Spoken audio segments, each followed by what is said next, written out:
So I seen a lot of hype between these new OLED TVs from LG and Sony. I'm talking about the A90G or A90J and the LG G1. Like, all these letters confuse me sometimes. But anyways, in this video, I wanted to talk about those TVs, pros and cons, and what is my opinion about them. So let's get right into this video, guys. Let's do this.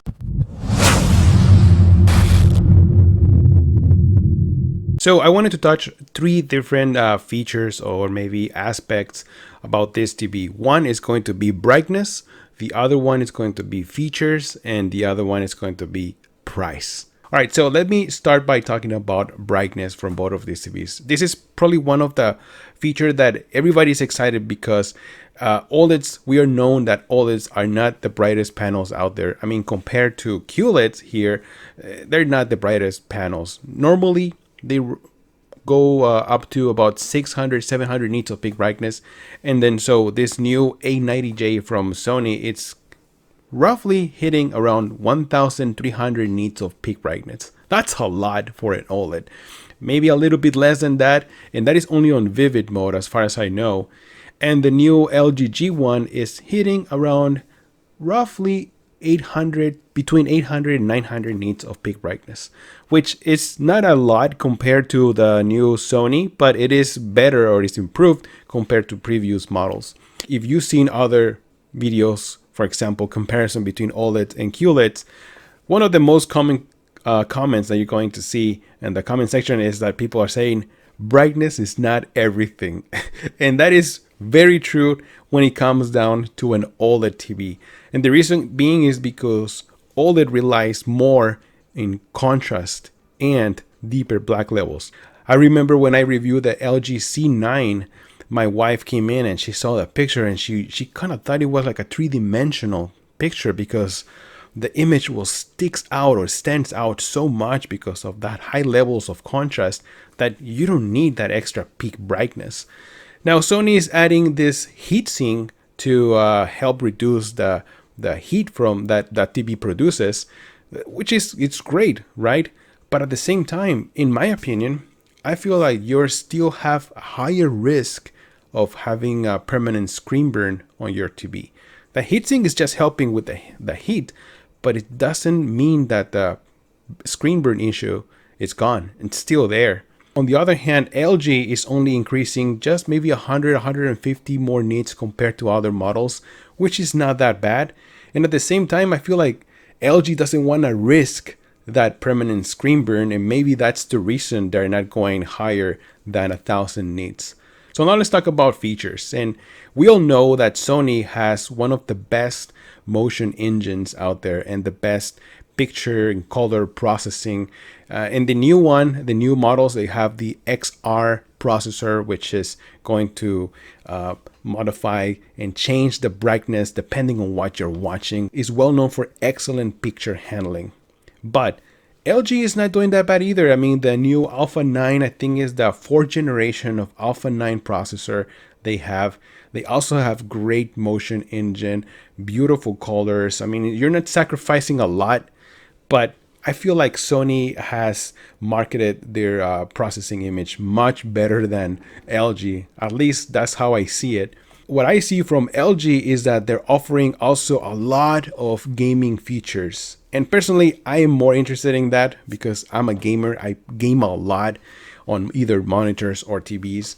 But when you're game on an OLED, it's a totally different world. I mean, having that beautiful picture and that excellent contrast and black levels and having the 1 millisecond response time. And on top of that, like I said, LG has a ton of gaming features like auto low game latency, variable refresh rate, like FreeSync Premium, G-Sync, just in case if you want to connect your PC. Also, the ability to change the resolution to 1440p with 120 Hz. Also 4K with 120 Hz. Also HGIG for HDR gaming. And also the game optimizer feature. I mean, you have a ton of gaming features from LG and 4 HDMI 2.1 ports. While Sony has only 2 HDMI 2.1 ports, and one of them is going to be used for EARC. So basically you only have one for your consoles. And the only gaming feature it has, it's 4K 120 Hertz. So at the end of the day, you're thinking, well, if you're a gamer, I think the LG is probably going to be the best option for you. And not only that, I mean, it has also great all-around motion and picture and everything. So now I'm going to talk about probably the most important factor when it comes down to making the decision which brand or which model you're going to buy, and that is the price. Yes, as of right now, it's just speculations. I don't know exactly what is the price for the new LG models, but for what it looks like, the LG G1 is going to sell, the 55-inch is going to sell for around $2,000, while the 65-inch is going to sell for around $3,000. Now, on the other hand, Sony, the 55-inch version is going to start at $3,000, while the 65-inch version is going to start at $4,000. It's going to sell. But so, yes, it's $1,000 difference between those prices and between those brands. So I don't know, but if you do the math, to me, when it comes down to all the features that each brand offers, each model has, and the price is just $1,000. Imagine what you can do with $1,000. You can buy an additional, maybe like a sound bar or maybe a home theater system. It's just a lot of money, and it doesn't make sense to me to pay that extra much money, when also you're missing so many gaming features on the Sony and only 2 HDMI 2.1 ports. I mean, what are you getting? Just increased peak brightness, which is only available in vivid mode. And as probably you already know, but vivid mode is the option or the mode that I'm never going to use. It's just colors are inaccurate. Everything is just oversaturated. It's not what I use normally. So why should I pay so much extra money for a TV that offers half of those features, or not even half? It just doesn't have any gaming features. Only 4K 120 Hertz and low input lag. That's it. That's it. So I don't know about you guys, but I'm more interested into the new LG models than the Sony. I know there's a lot of Sony Royal brand out there that just don't care to pay extra money. But to me, I'm just trying to think of what I'm going to use, what I'm really going to use, and also think about spending my money smart, not just buying whatever brand new product is out there just because it's called the Master Series.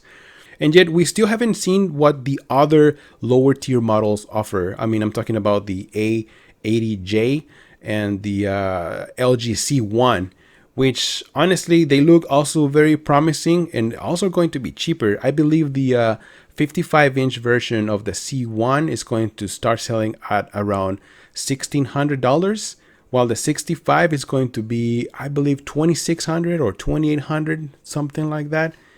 And I don't know the price on the Sony, but to me, honestly, from what I've seen and the features that they offer, it seems to be like the C1 and the G1. The only difference is just the design. I mean, the G1 is the gallery, and of course, you can put it against the wall mount, and it just looks beautiful, like a big portrait.